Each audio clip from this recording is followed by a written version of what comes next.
Muito bem, eu quero deixar uma reflexão, uma palavra para os irmãos. Eu convido você a abrir a sua Bíblia na carta do apóstolo Paulo, a sua primeira carta aos Coríntios. A carta que está dentro do cânone, né? Isso não significa que ela foi a primeira carta que Paulo escreveu, né, à igreja em Corintos, mas aquilo que ficou dentro do cânone sagrado. Temos aqui a primeira carta, ou epístola, capítulo de número 3. Eu, no último domingo,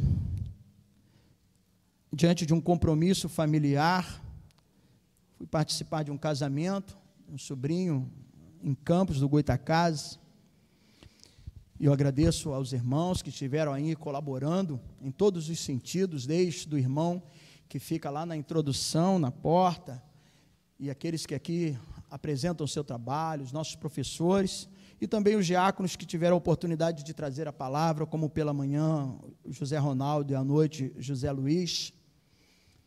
E até mesmo diante daquilo que hoje eu pude trazer na nossa exposição, para quem não vem pela manhã na escola dominical, eu estou expondo, e faço sempre essa propaganda, porque a igreja precisa de estar inteirada acerca do assunto doutrinário, daquilo que estamos falando, para que você, quanto membro, possa ter realmente o conhecimento acerca da palavra e como a tua igreja, a igreja que você tem escolhido para ser membro, está caminhando.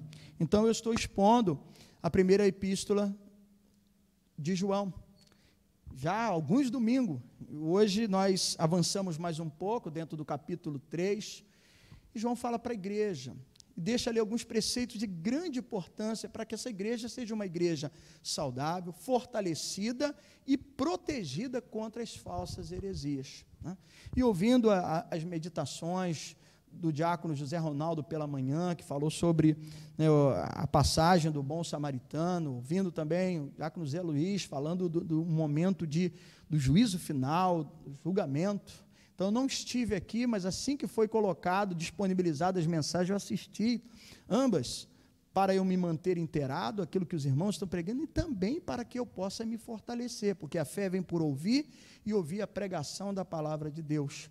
E ainda dentro desse contexto de igreja, eu quero falar essa noite uma mensagem para a igreja, para mim e para você, construindo uma igreja saudável. 1 Coríntios, capítulo de número 3, eu vou ler do versículo 1 até o versículo de número 17.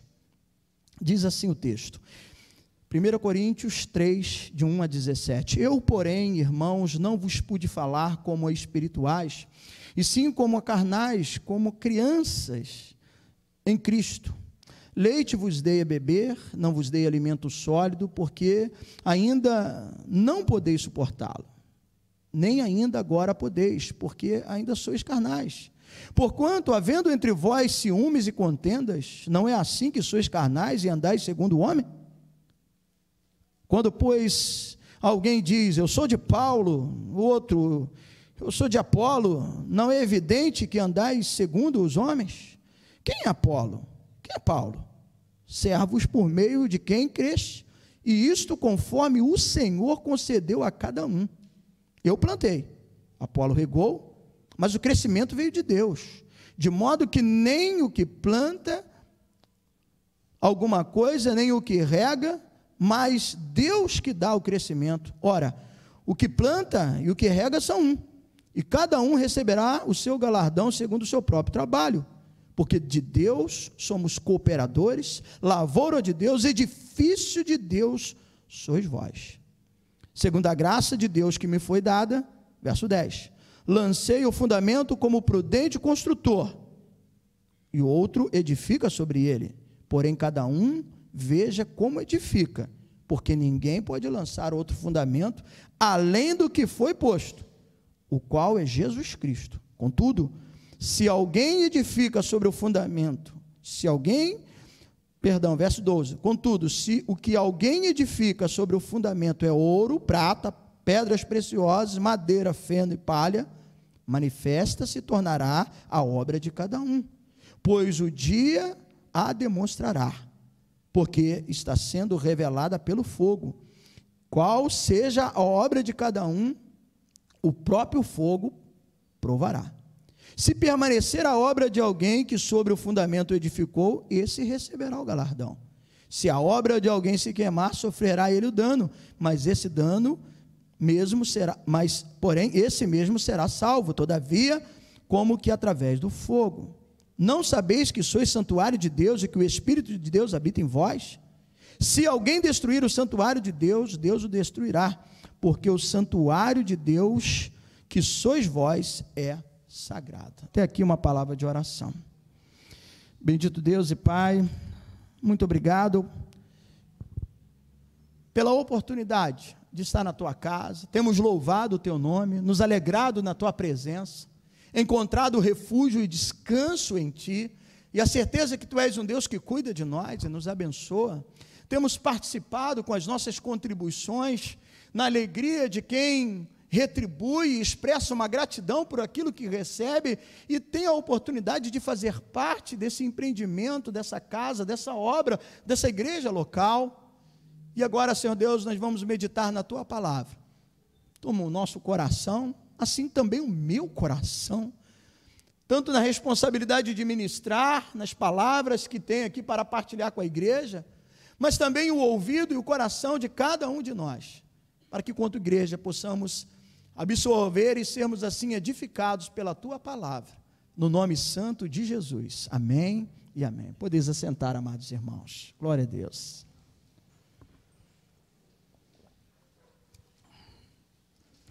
O assunto principal desse capítulo 3 é a igreja. Depois, nos primeiros 2 capítulos, falar, do chamado, da convocação, falar da importância da mensagem da cruz, da sua pregação. Paulo agora, então, ele fala com a igreja. E tal como Jesus Cristo tinha o hábito, o costume de utilizar algumas histórias, falando da vegetação, falando dos animais, dos pássaros, como as parábolas, e assim metáforas, símbolos para a aplicação da sua mensagem. Paulo aqui, ele então usa recursos para a aplicação dos seus ensinamentos, ou seja, ele usa algumas metáforas, algumas figuras de linguagem, alguns símbolos para que assim possa ser melhor compreendido o que ele desejava falar à igreja. Por exemplo, no versículo 11 aqui nós vimos uma palavra que está associado a algo que os irmãos que trabalham aí em construção civil sabem muito bem. O versículo 11 está dizendo que porque ninguém pode lançar outro fundamento. Algumas versões vai falar o quê? Alicerce, não é isso? Quem é que a Bíblia fala alicerce? E isso está ligado ao quê? Irmão César aí, nosso pedreiro aí. Então, quantas não foram as vezes em que teve lá, cavar, preparar, quem participou de alguma vez na vida, eu às vezes aqui na igreja eu vinha mesmo como servente, bons momentos em que a gente pôde ficar aqui, pelo menos soltando pipa, puxando a carretilha, quando subia para cá a massa, subia para cá tijolos, uma maravilha. Então o fundamento está ligado exatamente a isso, a construção. E Paulo, então, vai utilizando desses recursos para a melhor aplicação do seu ensinamento ou da sua exortação, porque não bastasse os problemas externos de uma cidade complexa, por exemplo, corintianizar, acabou sendo assim, aclopado esse nome a essa cidade, mas era algo que não repercutia bem, ou seja, não passava uma boa imagem, melhor dizendo. Quando assim utilizava essa expressão, era uma expressão de orgia, era uma expressão de prostituição, porque era uma igreja que tinha essa questão da carnalidade, ou melhor, uma cidade que tinha essa questão da carnalidade muito aflorada. E não bastasse essas questões externas de um ambiente, de uma cidade complexa, nesse sentido, Paulo agora tem que tratar dos problemas internos dessa igreja. Uma carnalidade agora no meio do povo, da igreja. Então, por isso aqui o seu assunto principal é a igreja. E eu quero traçar aqui de 3 situações em que Paulo está olhando para essa igreja. Em primeiro lugar, ele olha para essa igreja, dentro daquilo que nós lemos aqui, como uma família. E qual é o seu objetivo, qual é o seu desejo ao olhar para essa igreja como uma família? Que essa igreja atinja uma maturidade, cresça, mas de forma madura. Mas nós percebemos dentro da sua fala que por causa da infantilidade, tanto que ele trata como criança, ele não pôde aprofundar, ele não pôde trazer um assunto um pouco mais profundo para essa igreja por causa da sua atitude. O versículo 2 que nós lemos diz assim: leite vos dei a beber, não vos dei alimento sólido, porque ainda não podeis suportá-lo. Então estava impedido exatamente por causa da conduta infantil, estavam agindo como crianças. Mas quando ele olha para essa igreja, o seu desejo, ao trazer essa exortação, é de ver com que essa igreja venha atingir uma maturidade. Isso é importante, deve fazer parte do nosso processo, mas algumas coisas ainda perduravam. O versículo 3, então, vai revelar e dizer: porquanto, havendo entre vós ciúmes e contendas, não é assim que sois carnais e andais segundo aos homens? Então havia inveja, havia divisões, havia partidarismo no meio da igreja. Isso é algo muito complexo. Aliás, isso é destruidor. Nós hoje começamos o culto lendo, o salmo que fala da excelência da comunhão, da unidade, que é o Salmo 133. E como isso é importante. Mas aqui no meio da igreja, em Corinto, ainda estavam essas questões, que é prejudicial. Paulo, mais à frente, ele teve que tratar dessas questões, até mesmo no que se diz respeito à Santa Ceia. No capítulo 11, quando participavam da ceia, por isso que houve necessidade dele falar: olha, esperai uns pelos outros, porque eles estavam tratando a ceia como uma refeição. Eu não digo nem como uma refeição, que eles logo avançavam e pegavam o que era da sua parte, ali comiam. Não havia um discernimento, não havia uma reflexão. Assim estava essa igreja, em meia carnalidade, e por isso Paulo pedia. Ele tinha que falar de certos assuntos, mas como se estivesse falando lá para as crianças da escola bíblica infantil. Então, as crianças da escola bíblica infantil, que fazem parte lá do pré-primário, do primário, ainda não participam do CETEB, que há uma necessidade, ainda que fale de Jesus, ainda que fale do Espírito Santo lá na escola bíblica infantil, mas não pode falar como é falado no CETEB. Assim como às vezes nós tratamos certos assuntos aqui. E Paulo disse: eu gostaria, mas ainda tenho que dar leite para vocês, como se fossem crianças. Não posso aprofundar aqui o ensinamento por causa dessas divisões que há entre vocês. Mais à frente também, no capítulo 12, quando ele começa a falar de algo que era presente na igreja, diga-se de passagem, a manifestação dos dons do Espírito Santo, onde ali ele coloca, e vai expondo cada um dos dons. Mas a gente percebe que num determinado momento, Paulo vê a necessidade de parar, ele dá continuidade mais à frente, no capítulo 14, mas no capítulo 12, como se estivesse dando um intervalo, ele começa a falar sobre a unidade orgânica da igreja, porque alguns estavam se enaltecendo, achando que era melhor do que o outro por causa de alguns dons, cujos alguns eram usados, receberam de Deus.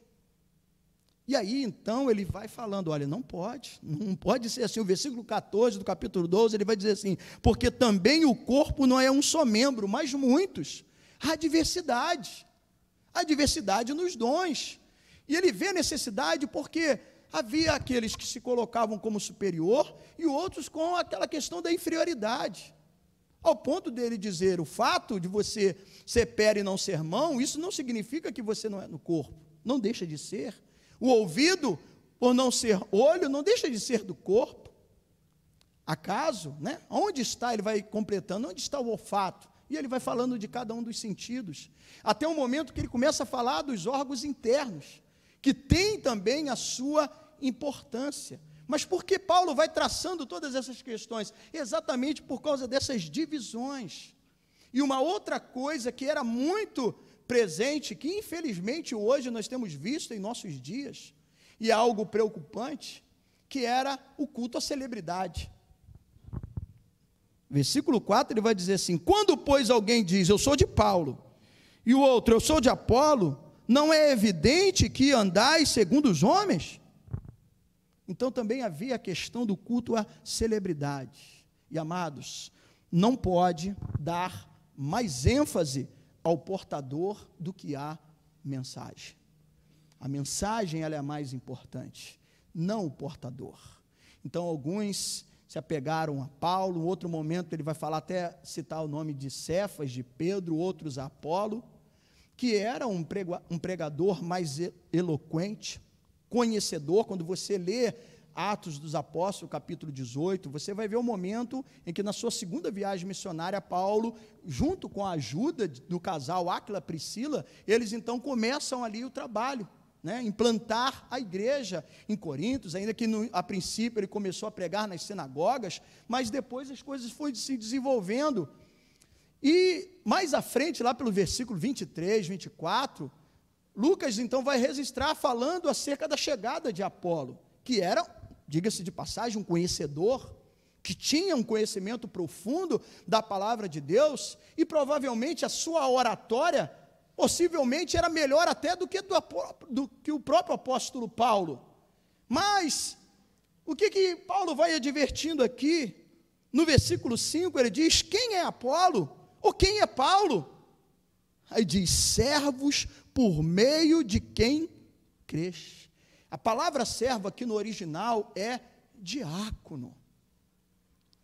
Ou seja, mesmo Paulo sendo o apóstolo que implantou a igreja, mesmo sendo Apolo um homem eloquente, de um conhecimento profundo acerca das Escrituras, vindo de uma escola que era assim reconhecida por todos, mas ambos, no que se diz respeito ao trabalho, à obra de Deus, eles eram diáconos do Senhor, ou seja, servos do Senhor, porque a ênfase deve estar na mensagem e não no portador da mensagem.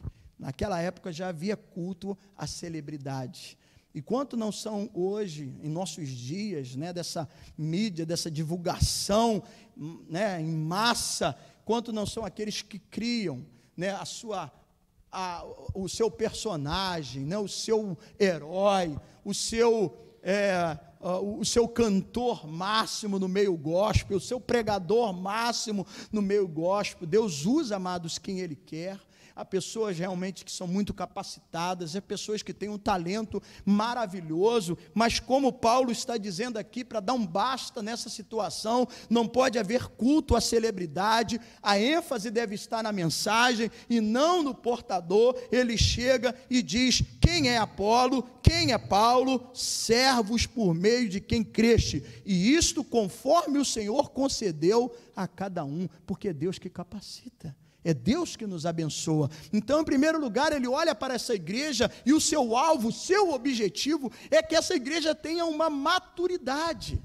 E também a espada corta para o lado de cá, para o lado do pastor, para o lado daquele que ministra, para o lado daquele que ensina, para que também ele possa entender que ele é um instrumento na mão de Deus. Nós somos diáconos, nós somos servos do Senhor, a palavra é dele, quem realiza o milagre é ele, quem opera a bênção é ele, quem cura é ele, quem salva é ele, e que possamos nos sentir felizes por anunciar essa mensagem, porque a glória não pode, ou a ênfase não pode estar no portador. Uma lição para nós.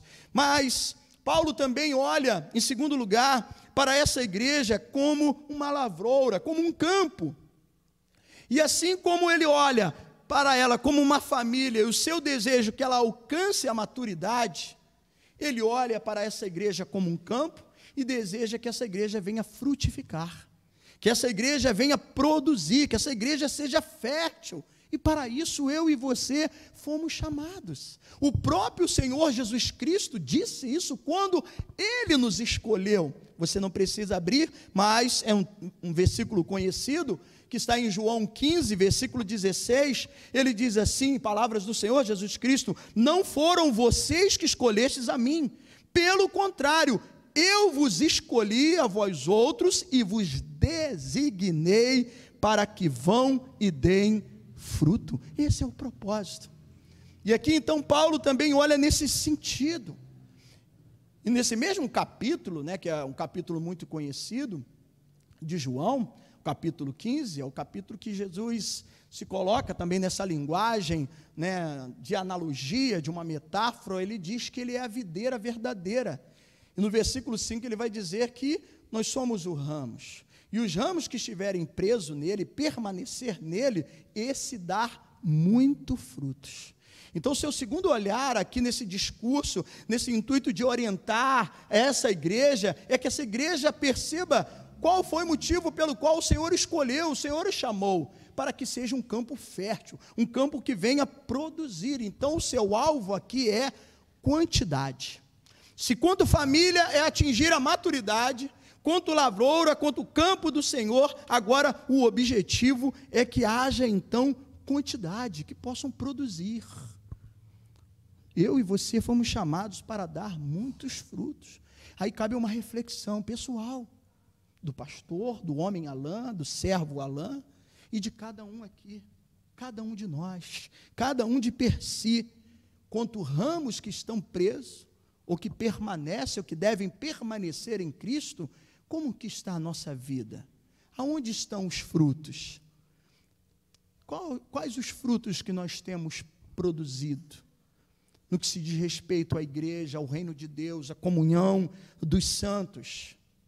E assim como, no primeiro momento, se destaca que a ênfase deve estar na mensagem, não no portador, Paulo, dentro daquilo que ele vai aqui falando, como cada um de nós que somos colaboradores, onde a visão é um bem comum, onde o foco deve ser o mesmo que haja diversidade entre nós.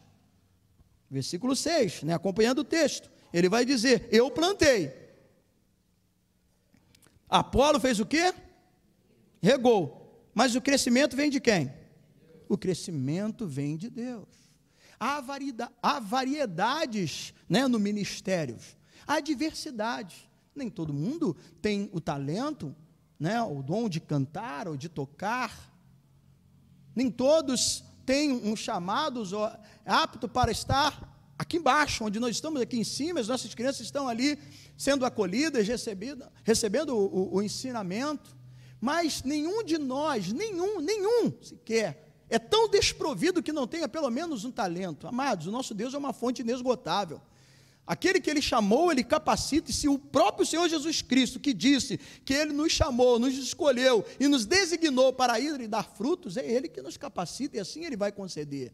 Então cada um, né, aí fala da diversidade, por isso que lá na frente Ele vai falar da unidade orgânica da igreja e dizendo que nem todo mundo é pé, nem todo mundo é mão, nem todo mundo, né, são olhos ou ouvidos, mas isso não significa que não faz parte do corpo, que não pertence, que não tem a sua importância.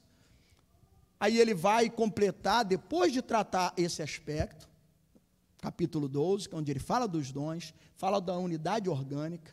Aí no capítulo 13, ele fala do dom supremo, que é o quê? O amor. Olha, não adianta. Eu tenho o dom da profecia. Eu falo em línguas. Eu faço isso e aquilo. Se não tiver amor, é como um sino que faz barulho. Você só está fazendo barulho. O que permanece é o amor.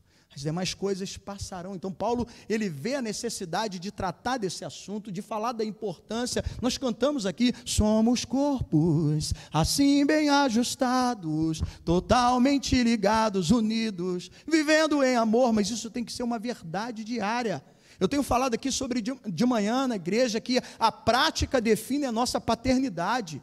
Se nós andamos na justiça e vivemos na justiça, João escreveu isso, dizendo que nós somos filhos de Deus. Aquele que não pratica a justiça e que não ama ao seu irmão, é uma palavra muito dura, muito forte, mas está lá escrito. 1 João 3,10, é filho do diabo.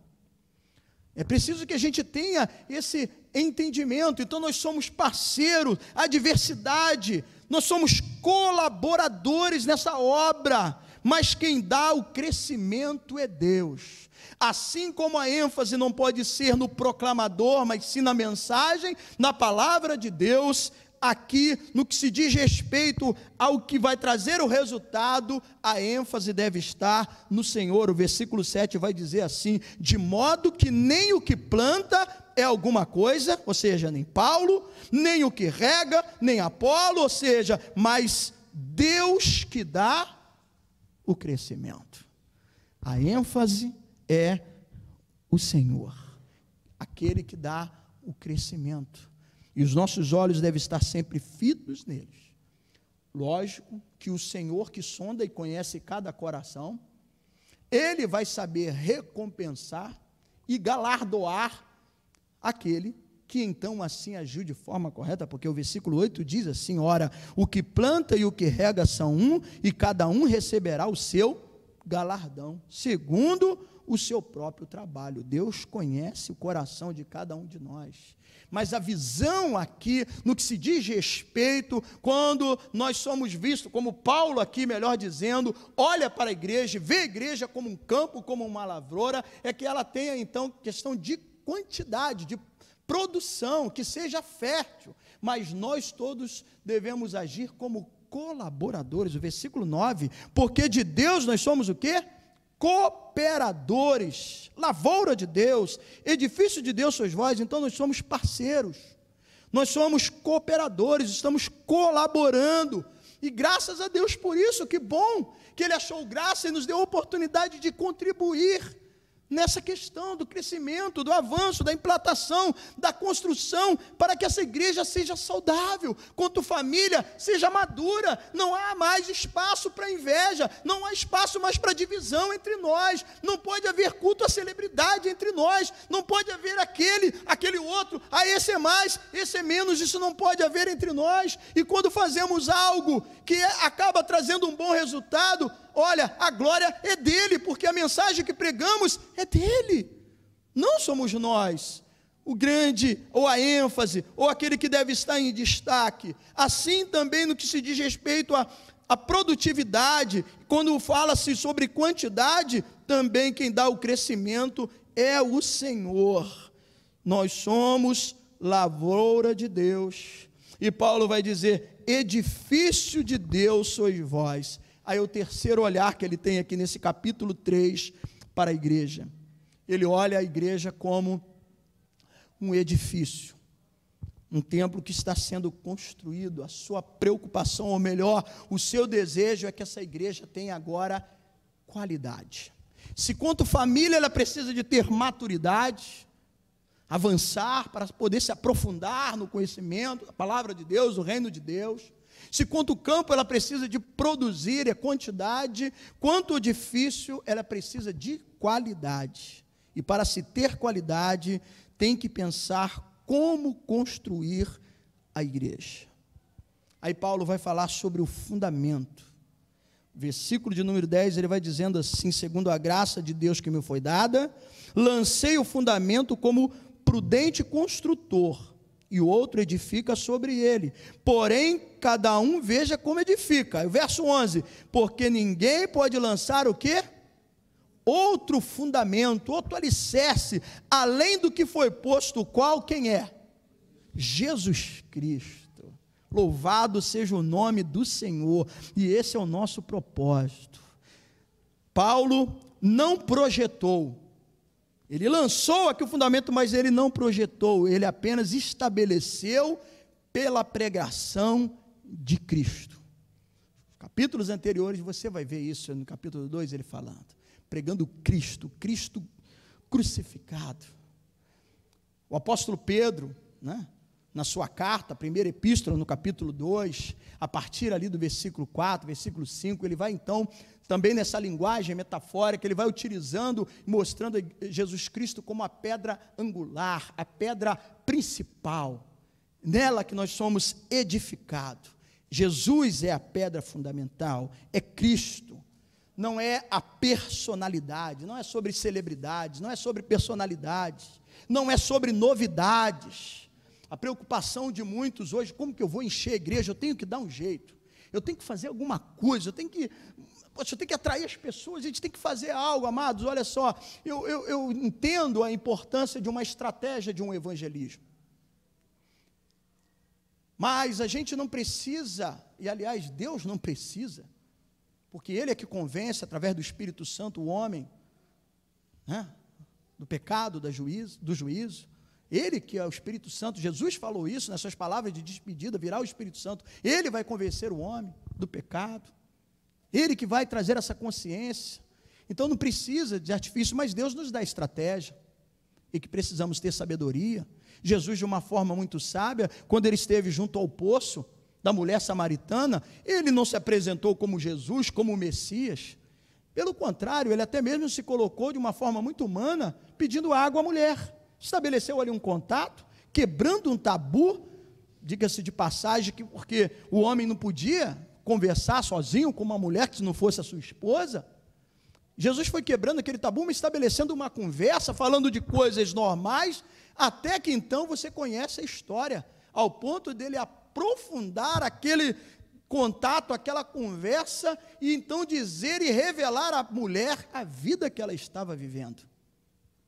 Então, nós podemos ter estratégias de evangelismo. Aliás, no próximo domingo pela manhã, após o culto, os irmãos vão estar saindo para evangelizar, entregando os folhetos. Mas há outras maneiras, nós podemos fazer um culto na praça. Você tem a rede social hoje, que usa tanto para aprender algumas coisas, outra coisa não te ensina nada, só te leva à destruição, mas use para o evangelismo, mande uma mensagem, estabeleça um contato. Isso são coisas importantes e são válidas, mas a igreja não pode cair no erro de achar que ela tem que inovar. Não, vamos fazer alguma coisa aqui, vamos fazer isso, vamos fazer aquilo, vamos fazer um espetáculo aqui, vamos fazer um show. Amados, uma coisa é a gente celebrar, como a gente celebra a vida. Quando a gente faz aniversário, tem a oportunidade, seja com as pessoas mais próximas, com a família, a gente faz um bolinho, faz um almoço, ou sai, isso é algo normal. Assim como a igreja, no mês que vem, nós vamos agradecer a Deus e teremos culto de celebração. Você vai descansar um pouco do pastor Alain, vai poder ouvir outros pregadores e participar aqui de um culto. Vai ter no dia 19 um culto que todo ele vai ser um culto cantado, de adoração, de louvor, quase que um culto retrô no sentido do louvor. Nós vamos trazer algumas canções antigas, né, mas que fazem parte da história da igreja, da nossa vivência aqui. Então é algo que nós estamos preparando para o dia 19, um dos nossos domingos. Uma coisa é a gente celebrar, é um momento de celebração, mas isso não é regra. Isso não é regra. Mas hoje nós vivemos preso a isso, a personalidades, a uma novidade. Preciso de fazer algo para encher a igreja, vou botar ali uma faixa, vou fazer isso, vou pintar assim, vou pintar assado, e a gente começa a querer a se render a um monte de coisas que acaba fugindo de um propósito de adoração ao Senhor. Nós precisamos, hoje pela manhã, né, eu faço votos que você, quando estiver disponível no grupo do WhatsApp, ou no YouTube, no Facebook, a nossa mensagem, você vai ver que Caim, ele quis apresentar uma adoração, um louvor a Deus, sem observar os preceitos. Há preceitos. Ele não considerou o que era mais importante, do que se tratava da vida, de um processo de substituição, assim como o Senhor teve que matar um animal e com a pele daquele animal vestir os seus pais, Adão e Eva. E Abel foi aceito na sua oferta porque ele apresentou aquilo que era dentro dos preceitos. Mais tarde, Davi teve uma lição, ficou aborrecido, ficou bicudo, estava todo feliz, contente. Isso eu falei hoje pela manhã. Em 2 Samuel 6 fala sobre isso, porque ele estava trazendo a arca de volta. A intenção de Davi era ótima, excelente. Saul teve muitos anos à frente de Israel e não pensou em trazer aquele que era o símbolo da glória de Deus, da Shekinah. Porém, Davi, ao fazer, não atentou para os preceitos que se devem adorar e glorificar a Deus. Ele embarcou na tal da novidade. Por quê? Não, que é isso, os filisteus fizeram lá, botaram num carro de boi. Não, Deus é melhor, também vou botar a arca num carro de boi. Mas as prescrições, segundo aquilo que estava escrito em Números capítulo 4, é que a arca tinha que ser colocada num varal e carregada nas costas. Mas ele, todo felizão da vida, a intenção dele era boa, mas intenção, né, o inferno está cheio, então não adianta.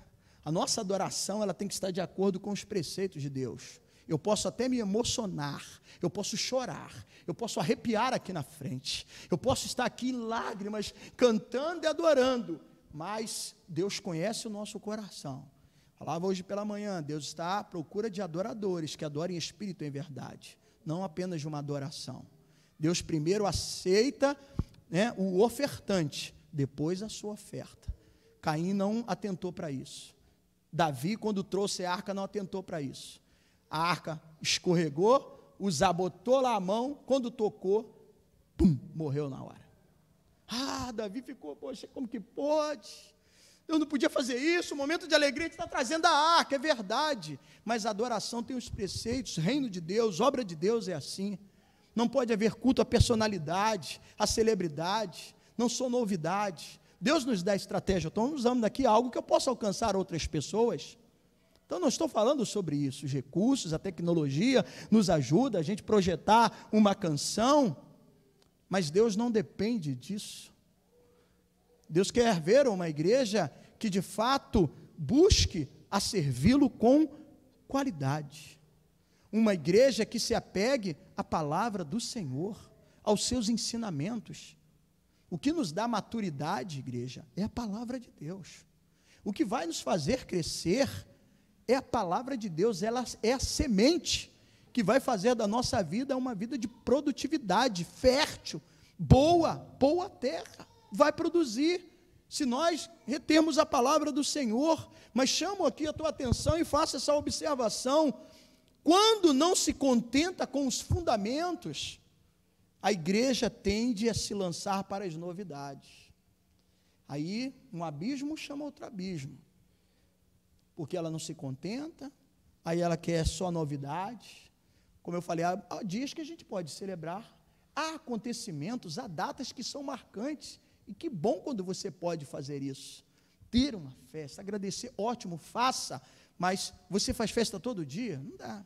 Hoje até, diferente da minha época, né, ou até algum tempo atrás, hoje faz mêsversário, né, então a criança todo mês está ali, agradeça a Deus por cada um dia de vida, isso é bom, isso é louvável, porque é o dom da vida, né, mas aí agora vão trazendo um monte de coisas, mas a gente não celebra todos os dias com festa. Você deve celebrar a vida todos os dias e ser grato nas mínimas coisas, nas mais simples, pelo ar que você respira, pelo pão que você come, ainda que seja lá, não é só aquele cafezinho preto, sem ter ali, sem ser o pingado, ainda que seja o pão com a manteiga que de um lado passa, do outro você tira, né? A gente tinha muito isso no nosso retiro.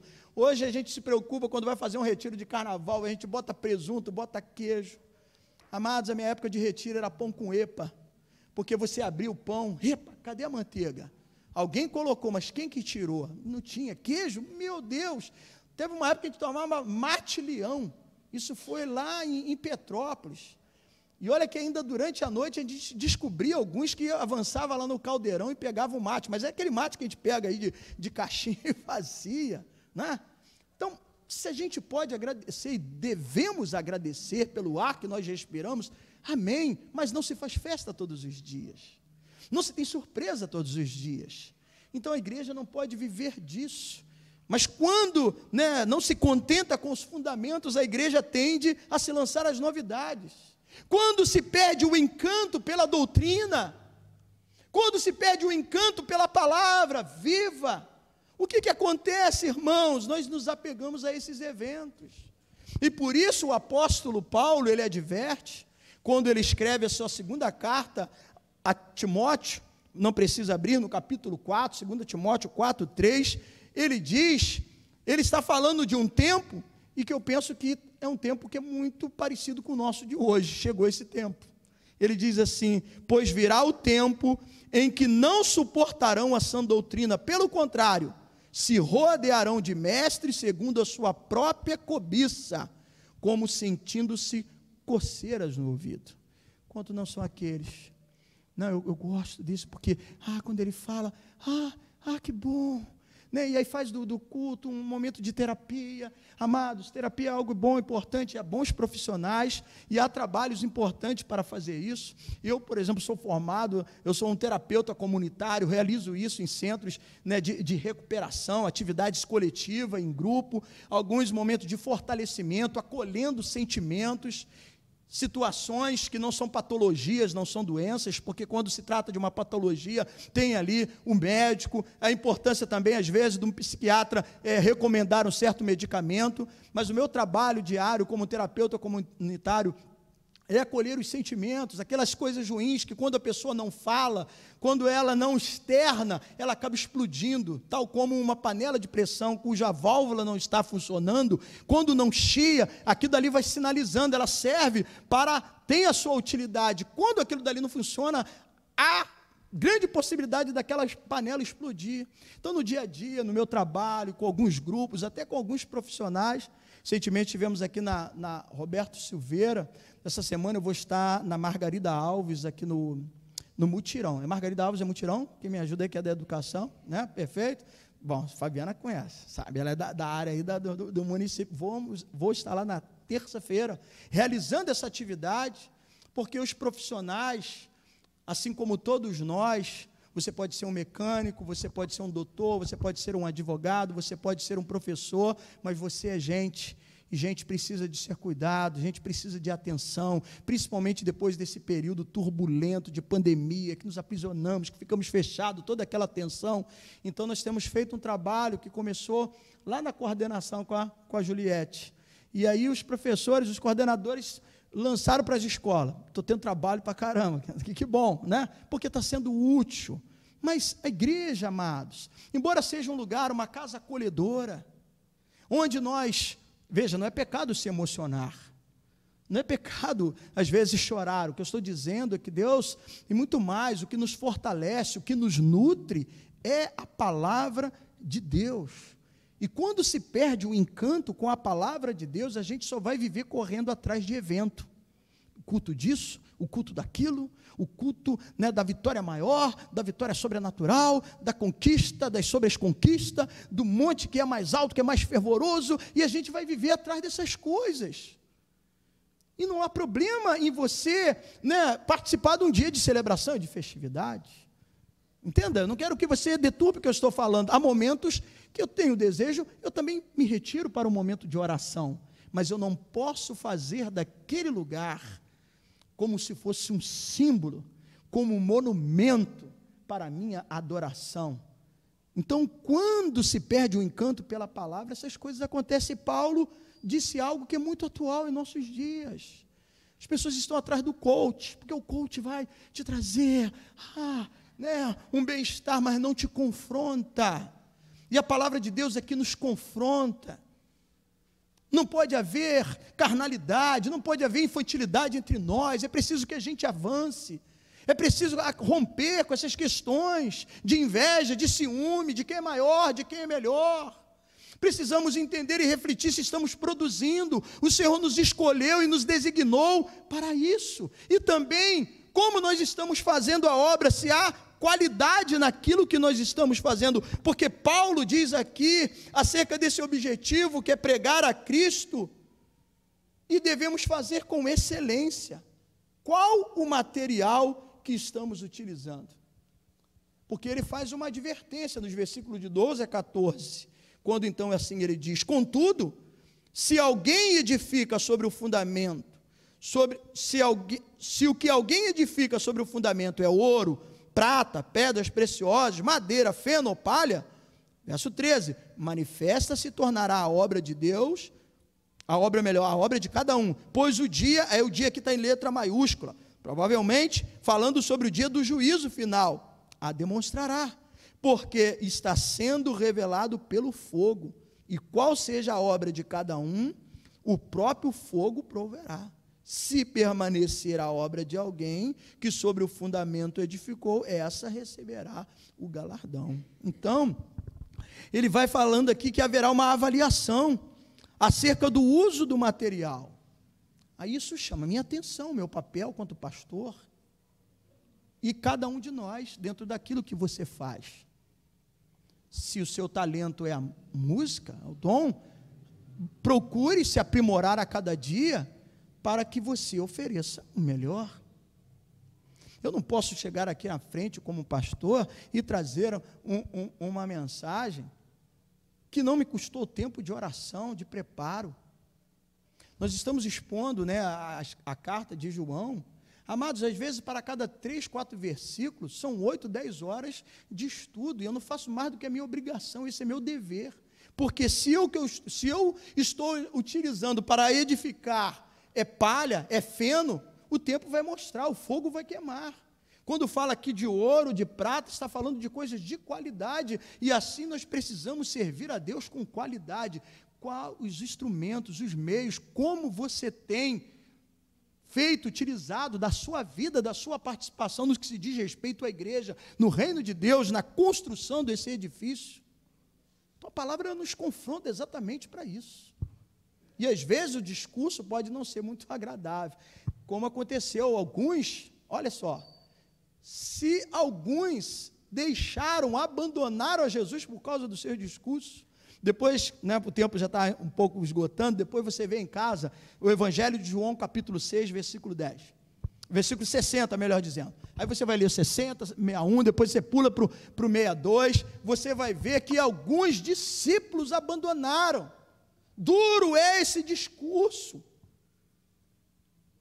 Não aceitaram a palavra de Jesus, não foi o pequenininho, o cisquinho, Alain que estava pregando, ou até mesmo o apóstolo Paulo. Palavras de Jesus e muitos abandonaram. E Jesus chegou e virou para os seus discípulos: e vocês? Aí Pedro, inspirado pelo Senhor, disse: opa, para onde nós iremos? Só tu tem a palavra da vida eterna. Nós estamos contigo, Jesus, mesmo sendo confrontado, e nós somos confrontados, mas muitos, como eu disse, perdem o encanto pela doutrina, e ele se apega aos eventos. Mas, amados, no dia, diz ali o dia com letra maiúscula, vai mostrar, e revelar a obra de cada um de nós, qual material eu estou utilizando. Se eu utilizar o material errado, eu vou sofrer as consequências. E ai daquele, versículo 17, vai dizer assim: se alguém destruir o santuário de Deus, Deus o destruirá, porque o santuário de Deus, que sois vós, é sagrado. Então, ai de mim, se eu tratar essa obra de qualquer maneira, ai da minha vida, ai de cada um de nós, se naquilo que nós fomos chamados e recebemos. Paulo fala à igreja, fala do chamado da igreja como um todo. É lógico que aqui pesa muito para aquele que ministra, para aquele que fala, para aquele que prega, para aquele que ensina, mas serve para cada um de nós, como Paulo olha para essa igreja como um edifício, e ele vê a qualidade, qual a qualidade que eu e você estamos servindo a esse Deus. Amados irmãos, o que vai dar fortalecimento e maturidade a essa igreja que Paulo vê como família, é a palavra de Deus. O que vai dar condição dessa igreja, que ele olha e vê como um campo, como uma lavoura, é a palavra de Deus, que ele apresenta como a semente. O que vai trazer qualidade a cada um de nós, para que possamos, como cooperadores, colaboradores, como o versículo 9, então, vai dizer, cooperadores dessa obra. O que vai trazer qualidade é a palavra de Deus, que vai tornar esse edifício bem firmado, bem fortalecido. Que sejamos uma igreja madura, que sejamos uma igreja que produza em quantidade, mas que sejamos como um edifício que tenha qualidade, que possamos crescer como uma igreja saudável, com a graça de Deus, lembrando sempre, a ênfase está nele, lembrando sempre que é Ele que dá o crescimento, e não é preciso lançar outro fundamento, Jesus Cristo. Paulo disse: eu prego Jesus Cristo crucificado. Para muitos loucura, para muitos um escândalo, não, mas para eles houve o preço e o valor, crucificado, mas que também ressuscitou. No capítulo 15, aí é um outro assunto, ele gasta mais um tempo para falar da importância de que Cristo ressuscitou, porque se Cristo não ressuscitou, a pregação dele é vã, a fé também é vã, então seria desnecessário todo o empenho que ele teve para lançar o fundamento, lançar a palavra de Deus. Que o Senhor nos abençoe, que o Espírito Santo fale melhor ao nosso coração, e que a gente tenha a capacidade de crescer quanto igreja, como uma igreja madura, como uma igreja que cresça em quantidade, mas principalmente com qualidade. Que a palavra do Senhor nos edifique nessa noite. Amém, irmãos? Feche seus olhos e curve sua cabeça. Obrigado, Pai. Obrigado pela oportunidade de meditarmos e ouvirmos a Tua palavra. Paulo com uma preocupação saudável com a igreja. Não bastasse os problemas externos, como eu e os irmãos aqui também vivemos em nossos dias, de um mundo que a cada dia a carnalidade, a imoralidade está aflorada. Não vivemos muito longe do que acontecia na cidade de Corinto, da perversidade ao ponto dela receber um apelido emblemático, Corintianizar, ou seja, aqueles que pertenciam a Coríntios, era visto como alguém que era imoral. Não queremos ser vistos, ó Pai, assim, mas nós vivemos num mundo que tem a imoralidade aflorado. Senhor, não estamos muito longe dos acontecimentos de Sodoma e Gomorra. Olha como que está esse mundo, mas os problemas externos vão sempre existir. Mas, ó Deus, ajuda-nos a lidar e a romper e terminar com os problemas internos, para que possamos crescer quanto uma igreja saudável. Esse era o propósito do teu servo Paulo, na necessidade de exortar com amor, trazendo essas linguagens figuradas com o intuito de haver uma melhor compreensão e que eu e o meu irmão aqui essa noite, que ouvimos essa palavra, possamos entender aquilo que Deus tem nos chamado. Deus te chamou para ser igreja. O Senhor nos escolheu e nos designou para darmos frutos. O Senhor quer ver na minha vida e na sua vida alguém que frutifica. E bons frutos, porque pelos frutos é que se conhece a árvore. É bons frutos. Que essa igreja seja madura. Não há espaço, não há mais tempo para ficarmos presos em infantilidades, em meninices, em divisões, em partidarismo, em celebridade, em personalidade, em novidades.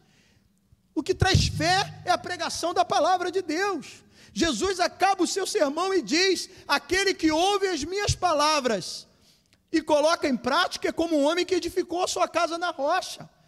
Porque a tempestade virá sobre o justo e sobre o injusto, sobre o justo e sobre o ímpio, mas a diferença está onde nós estamos edificando a nossa vida, e se somos praticantes, somos filhos de Deus, e a nossa vida está sendo edificada sobre Cristo, que é a rocha. Porque aqueles que me amam, Jesus disse em João, são os que ouvem e guardam os meus mandamentos. Então, ó Deus, muito obrigado, que cada um de per si, na sua reflexão, acerca da vida que tem vivido, que possa perceber, acerca do seu crescimento, se há uma maturidade quanto igreja, porque nós somos igreja, o texto diz, somos, igreja de Deus sois vós, edifícios do Senhor, se temos produzido como deveríamos produzir, e para isso nós fomos chamados e designados pelo Senhor Jesus Cristo, e se o que estamos fazendo com qualidade, porque será posto à prova, o fogo virá. Se o que estamos edificando é sobre palha, feno, essas coisas serão consumidas, e seremos cobrados sobre isso. Mas para que a gente não seja cobrado amanhã, nos rendemos hoje à Tua palavra e pedimos: Espírito Santo, nos ajude a viver uma vida de acordo com a Sua vontade, para sermos de fato uma igreja saudável, que louva a Deus não apenas com palavras, mas com atitude, com uma vida verdadeira, que não se prende às novidades. Bons momentos é bom a gente celebrar, e devemos celebrar, mas a gente não pode se apegar a isso, que sejamos um povo da palavra, que ame a palavra, e como o salmista disse, guardo a palavra no coração, para não pecar contra Ti. Ajuda-nos, ó Pai, no nome de Jesus. Amém e amém. Que Deus te abençoe, que o Espírito Santo fale melhor ao seu coração. Vamos ficar de pé, vamos agradecer a Deus por mais essa noite, onde temos a oportunidade de servir ao Senhor, né? Tem um maridão aqui que quer agradecer. Amanhã a esposa vai completar mais um ano de vida, bênção de Deus.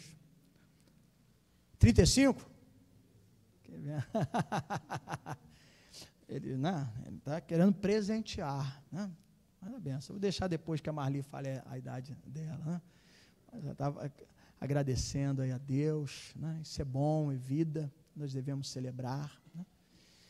E ser grato ao Senhor pelo seu amor, pelo seu cuidado, por ter cuidado da nossa vida.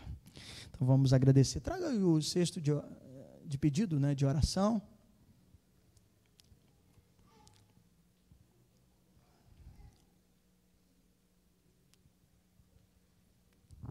Obrigado.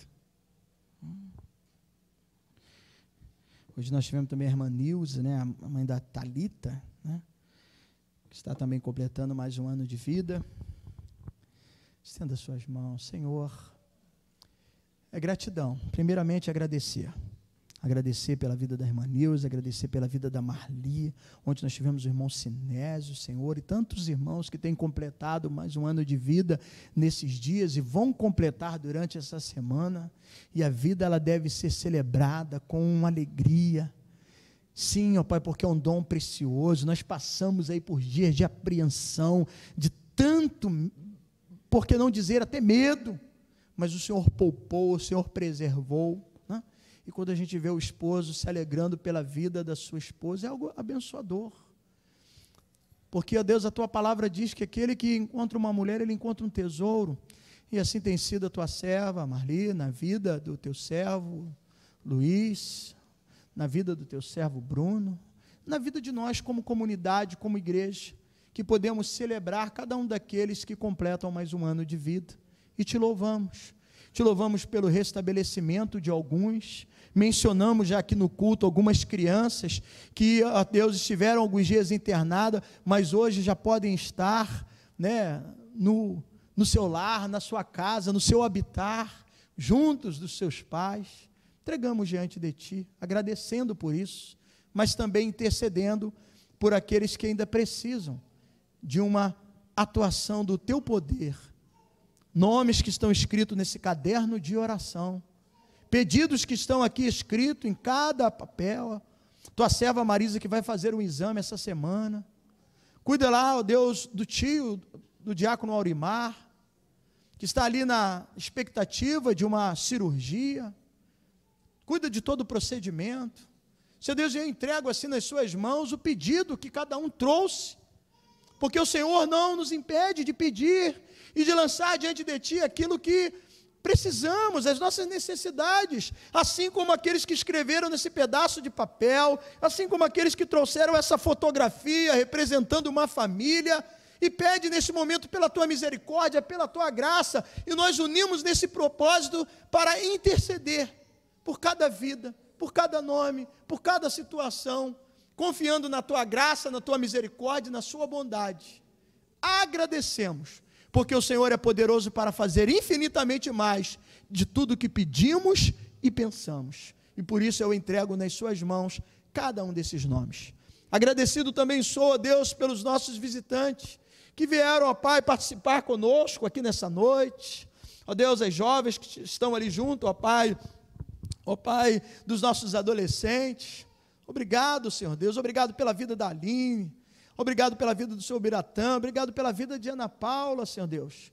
Obrigado, ó Deus, pela filha da irmã Carmen, obrigado por todos que vieram e participaram conosco, que sejam sempre bem-vindos, acolhidos nessa casa. Obrigado pelos irmãos que fielmente estão aqui, mantendo a sua caminhada, a sua continuidade, valorizando o se reunir. Como o autor aos Hebreus disse, não é bom, não deixei de congregar como é o costume de alguns. Então, obrigado, Deus, pela membresia dessa igreja. Obrigado pela comunidade da fé, pelo ajuntamento dos santos, que se reúne para adorar, para glorificar, para ouvir a Tua palavra, para orarmos uns pelos outros e entregarmos a Ti esse culto. Agora, leva-nos em paz, debaixo das Suas santas e poderosas mãos, abençoando esse restante de noite, o momento em que vamos estar deitando, descansando, que seja um sono reparador.